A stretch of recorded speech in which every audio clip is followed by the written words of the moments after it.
Hey besties, it's Nina. I hope you guys are doing well this Friday. So it's Fantastic Friday, but I wanted to take a moment and answer some questions that have come to me recently. Some of them, especially with my face-to-face, where I show my before and after. I'm sure Pam has probably gotten some of the same questions was, how do we do it? So in 2.5 years, Pam will be 3 years in March. So I'm excited to celebrate with her in March because she has done a phenomenal job. But for me, I'll give you kind of my story where I have tried every diet under the sun. I've redone diets. I've done the same diet multiple times. I did Atkins multiple times because I was like, oh, it'll stick someday. And then Weight Watchers, Jenny Craig. I did medical weight loss where, they gave you injections. I mean, I tortured myself. I spent thousands and thousands upon thousands of dollars on trainers, nutritionists, all these things, and none of it stuck with me. So I don't know about you, but when it came time to make the decision for weight loss surgery, it had to be my decision. Nobody else could tell me, and they had told me many times, you should have weight loss surgery. And I wasn't ready for that. I kept on telling myself, I can do it. I can do this on my own. I'm capable.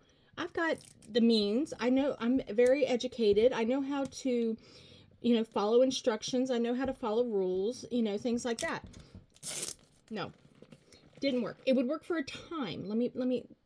It would work for a time. Then I would gain that weight back and then I'd gain more. So it didn't stick. Finally, at 48 years old, at 344 pounds, a size 26, which was pretty much a 4X, because I didn't like to wear my clothes tight. And I was just done. I was at my son's wedding, and that's what my before picture is the rehearsal dinner. And my mom sent me that picture after the wedding, and I just died. I had not seen myself from that view and what everybody else saw. For one, I didn't allow people to take pictures of me bottom down. I was a chest up where I'd stand behind people, or, I did all the things to hide who I was. I also dimmed my, I've always been very outgoing. I'm always kind of the jokester, the life of the party kind of person. And I continue to be that person. But there were days I didn't want to draw attention to myself because I didn't feel good about myself. I had a lot of problems with self-love and things like that. I went through a really nasty divorce. Life just changed for me. I lost my self-confidence. There were a lot of reasons, but I gained my weight. I got to the point where I was because I didn't take care of myself. And it was time. I finally made the decision to do weight loss surgery. And if, like me, you all have had that moment where you're like, am I really willing to alter my body medically with a surgery to finally get to a healthy weight? I'd gotten to the point where that is all I could have done. That was the last thing. I mean, I had tried everything. I had been on phentermine, which made my heart, gave me heart issues. I mean, I had done it all. And this was before Wegovy and all these GLP-1s came out and everything. But there's still some stuff with that I will tell you towards the end of this conversation. So I dedicated my life to getting healthy. When I finally made the decision with Dr. Halmy and his staff at Mary Washington in Virginia, we went through counseling. I went through all the courses. I went through, they had weekly meetings for support to start preparing you for it. And then, so I was gung-ho. I had all this education and I was researching like crazy because I was a system analyst at the time. I'm very analytical. I want to know the information. So I did the research, and the sleeve was the best thing for me. I did not have a hernia. I did not have heartburn like a lot of people do. So sleeve really was the right choice. And Dr. Halmy and I discussed that, and that's what we came up with. But here's the thing. The surgery is not all that makes you lose the weight. Surgery gives you the tool that allows your body to say, I don't need any more food. And so you have to learn to eat small. To be honest, we should have been eating small all our lives. But that's just not how America is. We are all about gorging on money, gorging on fame, gorging on food. It is an American thing. So I have hypothyroidism, which means my thyroid sucks. So I will always be on that medication. I was on 6 medications. I'm on 2 now. 1 is for anxiety because God knows my life is full of things that set my anxiety off. And then 2 is the thyroid. I will always have those.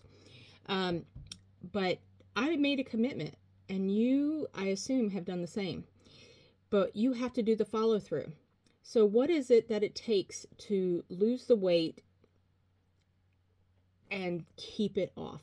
So the first year, first off, is the most important part of the journey. There is a lot that has to happen in that first year. If your doctor says you need to be out for 4 to 6 weeks, it's not just because you're healing, but it's also to help you get your mind right. Because that first 2 to 3 weeks, you're just healing, you're, surgical healing, you're exhausted, you're sleeping, your body's just going through that. You're only on like a couple of ounces every couple of hours, you're barely surviving for those 2 weeks. And that's okay. It's part of the process. And then I went right back to work after 2 weeks. Now I work from home. I'm on a computer for 12 hours a day. So, it is what it is, but not everybody can do that. But what I want to say is if you can take at least 3 to 4 weeks off after surgery, if it's possible, if you can afford it, if it's possible with your job, do it. Because after you've healed after those 2 weeks, then you can start focusing on your mindset because you need to get right. Our mental state is a lot of the reason we went to food for, when we were sad, when we were anxious, when we were mad, God knows I went to food for everything. I went to celebrate. I was happy, I'd eat. I was sad, I'd eat. I eat. That's what it was. So what I'm trying to say is mindset is key.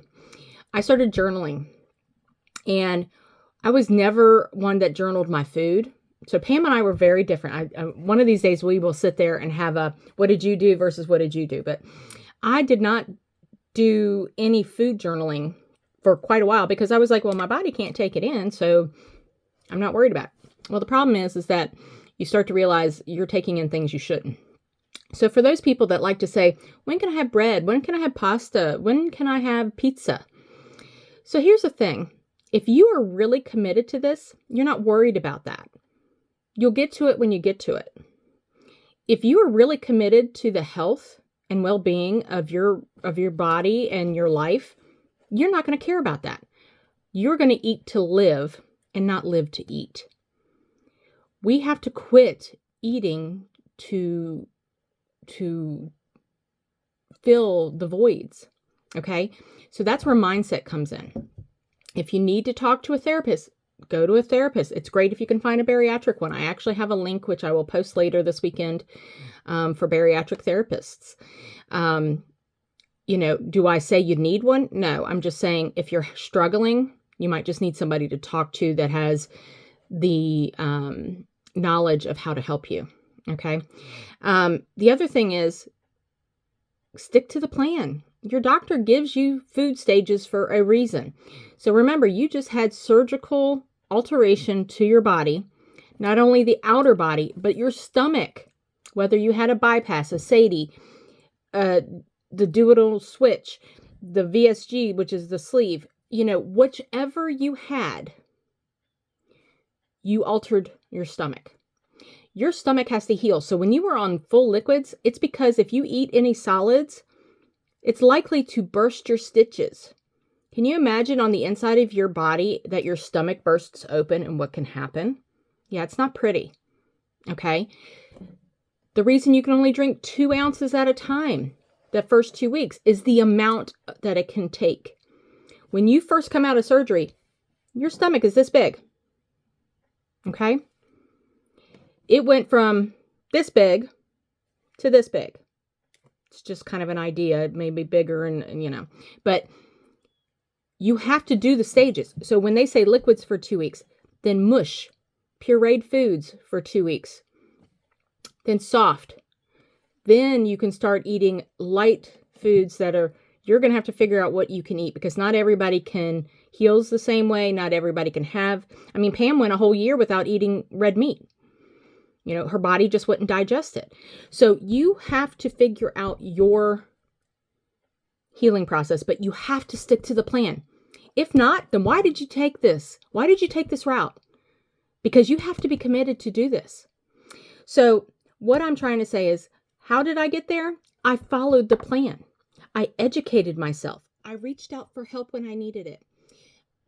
Pam and I met along our journey, not in the beginning, but on our journey. We became Bari buddies. You know, we kind of coined that term, our Bari buddies, and we became best friends along the way. And I'm so thankful for that. You know, if you want a Bari buddy, which is an accountability department, don't put it here. Put it in the chat where we ask you to put it. We will pair you once a month with somebody. And sometimes those connections don't work, and that's okay. We'll pair you again. It's not a big deal.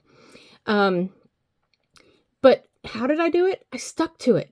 Now, some people are like, didn't you have skin alteration? Yes, I did. And it was only 6 pounds of skin. I had 6 pounds, and I'll show you my before and my after.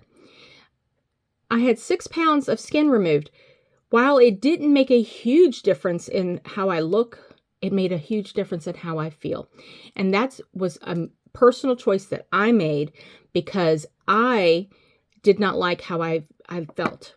And luckily, my husband has amazing insurance, and due to getting rashes underneath the area, and I documented every single time I got a rash, I documented every single time I had to go to the doctor, they covered it. I had a $200 copay. I was lucky, and I had what they call a bilateral paniculectomy, which means they cut me from sternum to pubic area and then left to right like a C-section. And that's just because of how my body is. I healed well, but I had some complication. You know, there's always complication. I had an infection.